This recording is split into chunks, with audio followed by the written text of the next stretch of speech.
Prime Minister's journey on a private jet yesterday caused raised eyebrows in some circles within the last 24 hours. The issue was brought up on GBN's To The Point program this morning, which featured Assistant Public Relations Officer of the National Democratic Congress, Randall Robinson.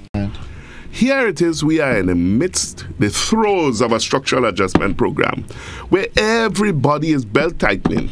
And the Prime Minister leaves here on a private jet to go to a meeting in St. Kitts. However, the government called it much ado about nothing and sought to clarify the matter this afternoon. It made it clear that the Prime Minister's trip was not made on the taxpayers' dime.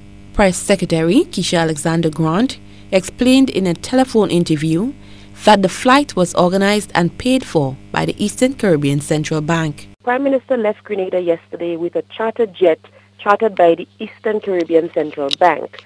As we know, the Board of Governors of the ECCB, they were meeting yesterday in St. Kitts to decide, to make certain decisions regarding the way forward for the leadership of the ECCB. Prime Minister was one of several of the governors on the plane, both going and coming. Because it was a one-day meeting, they wanted to ensure expediency with the leaders getting there and getting back in one day. The government also explained that it was not just the Grenadian Prime Minister who was taken to St. Kitts via the private jet.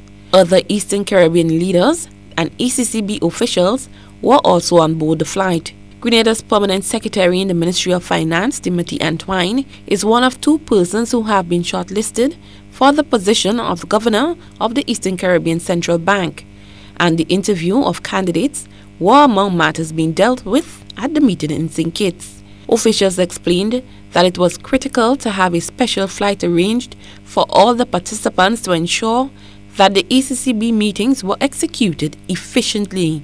Cherry and Blackman Stephen, GBN News.